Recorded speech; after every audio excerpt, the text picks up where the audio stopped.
حياكم الله متابعين قناة مفكات، وحيا الله المشتركين الجدد. طبعا فلوق اليوم ان شاء الله راح نحل فيه مشكلة الاريال حق الجيب ال97. طبعا الاريال يجي كهرب، فيطلع مجرد ما تشغل المسجل يشتغل الاريال معك يطلع، واذا طفيت المسجل ينزل كهرب. فعندي الاريال ما هو شغال، الدينامو حقه شغال، الان بشغل مسجل تسمعون صوته، لكن الاريال لا يطلع ولا ينزل. فواضح ان الواير حقه اللي راكب في الدينامو اما مقطوع او سنون رايح، فسمعين مجرد ما شغله مسجل الان تسمعون صوت الدينامو بس.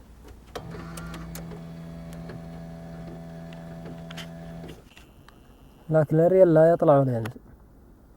شايفين الان مطفي مسجل؟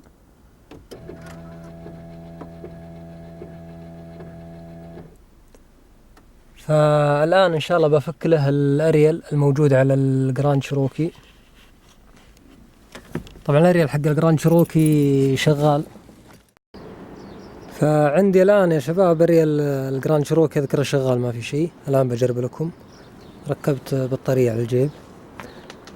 طبعا القاعدة تفرق شوي، شايفين هذا القاعدة حقته، طبعا واضح انه فارط من الجنزير حقه، لكن لا، ذا قاعدته طولية شوي على الرفرف. عموما بنفك الاريال كامل من الجراند شيروكي ونشوف وضعه، بس خلني بالبداية اشغل الجيب اسخن شوي. الجيب على تشغيلته له بالفلوق اللي فات، تقريبا الان لها اسبوع وزيادة واقف. ما عليكم بالموتر بدون دركسون، انا بديت اشلح فيه ترى، لكن الفلوقات جاية باذن الله.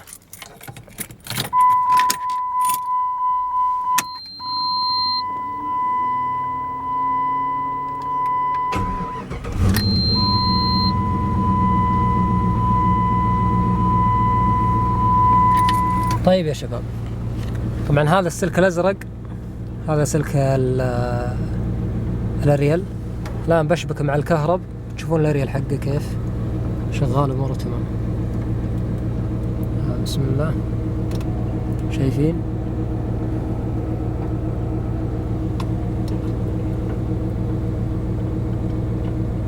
هذا الان بنفك الاريال حق جراند شيروكي ونشوف شكله. بدينا نشوف له طريقة ان نطبقه على الجيب الازرق، فخلوكم معنا. طبعا سلك البنص انا فاكر الربع ما دعاسة ما يدعس منها بنزين،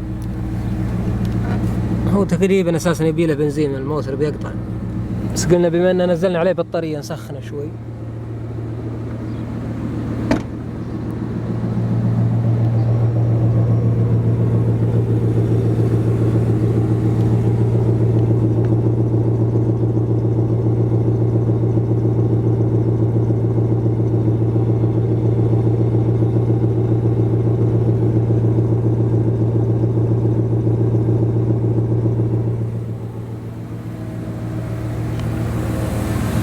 طبعا الاريال يا شباب،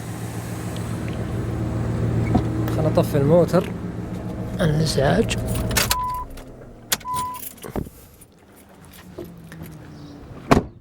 طبعا الاريال عشان نفكه لابد نفك بطانة الرفرف. شايفين البطانة هذه اللي فيها كلبسات؟ بفك بطانة الرفرف عشان يبان لنا الاريال شلون طريقة تثبيته. بحاول افكه مع الدينامو حقه مع اموره كامله. طبعا الان فككنا جميع الكلبسات، طلعنا البطانه من هنا، خلاص نسحبها بدايه من عند الرفرف يا شباب.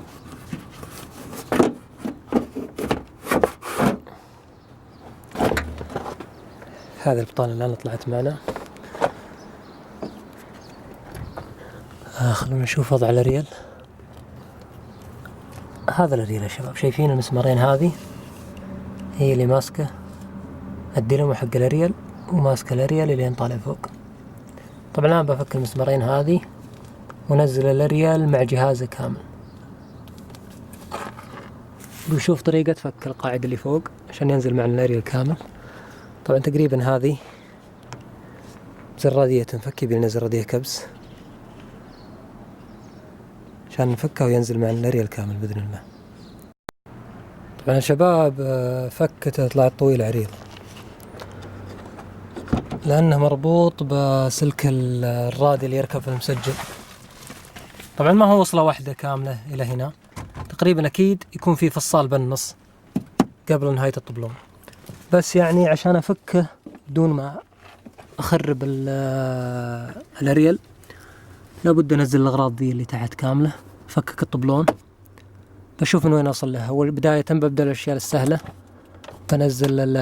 بنزل الدرج والغطيات اللي وراه، نبان معي السلك بان ما بان ببدأ أنزل قطع إلين ما أوصل إلى سلك الرادي. طبعا يا شباب الآن نزلت القاعدة كاملة، قد بدل ما أفك الدرج أنزل القاعدة كاملة. تجي مسامير اللي هو المسمار اللي على الزاوية واللي تحت واللي في الزاوية الثانية. نزلت الدرج مع الديكور اللي حوله كامل، وضاحت معي الأسلاك يا شباب. الأسلاك شايفين أنا دخلت السيم قلت عشان أعرف من أي اتجاه جاي الأسلاك. شايفين مكان السيم هناك اللي أنا مدخله،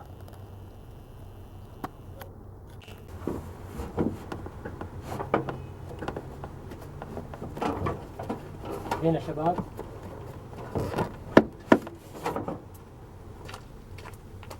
مع المكان اللي دخلت فيه يدي ذا جيتني أسلاك الرادي. طبعا الأريل إيش راكب فيه اللي هي الأسلاك حقت الكهرب، هذه الفصلات حقتها يا شباب، الثلاث أسلاك ذي سلكين أبيض وأسود وأخضر. الآن نفصلهن يطلعن معنا بدون ما نجرح الأسلاك ونخرب الأريل أو نخرب ضفيرة السيارة. باقي لنا سلك الرادي. سلك الرادي قلت لكم بالعادة دائما السيارة ما تخلي وصلة واحدة من الأريل إلى المسجل، لابد تركب له فصال. طبعا الفصال مركبين هنا، نزلت المسامير بنزل هذه معاكم عشان نطلع البلاستيكة.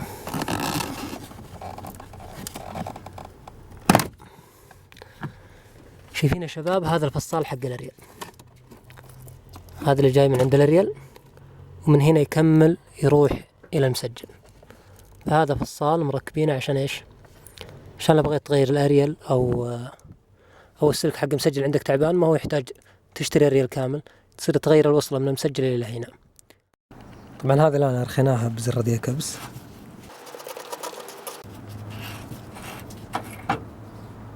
شايفين طلعت معنا،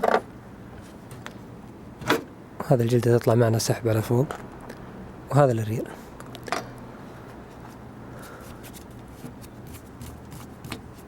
طيب الآن بنفك المسمارين هذه.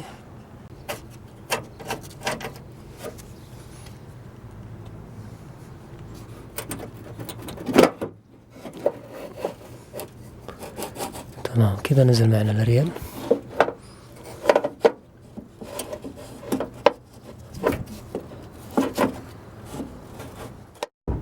طبعا الآن طلعنا الأريل حق الشروك السبورت نفس الطريقة، بس الفرق ان الفيش حقه يفرق، هذاك سلاك وبينها فصال، هذا لا يجي سلك فيش.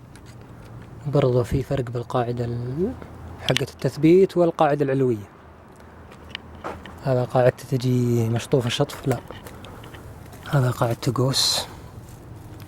عموما الآن عندي الأريلين، الديناموهات كلها شغالة، دينامو هذا ودينامو الجراند شروكي.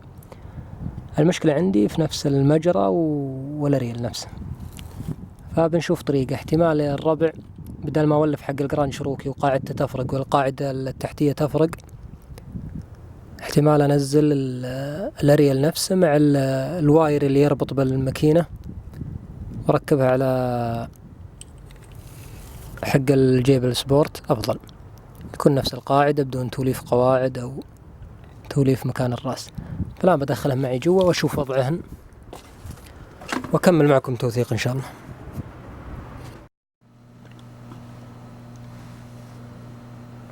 الآن يا شباب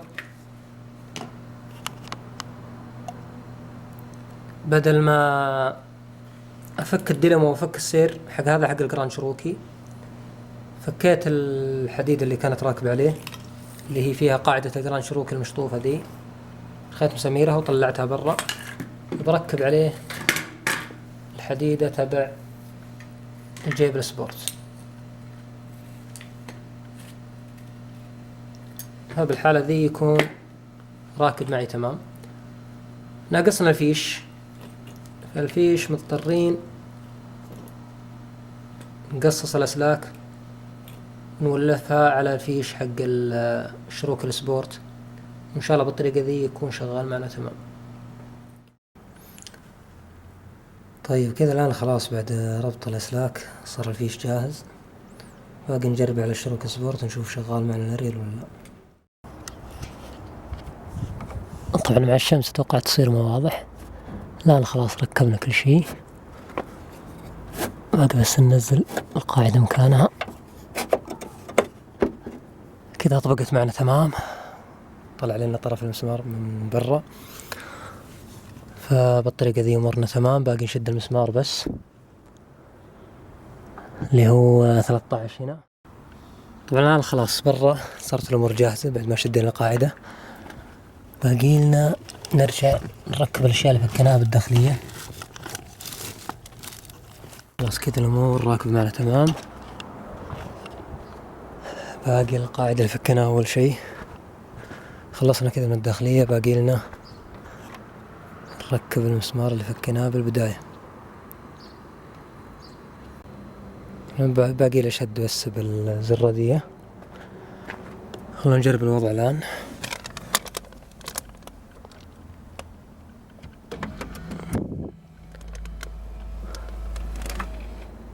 بفضل الله زي ما انتم شايفين. ثبت لكم الكاميرا.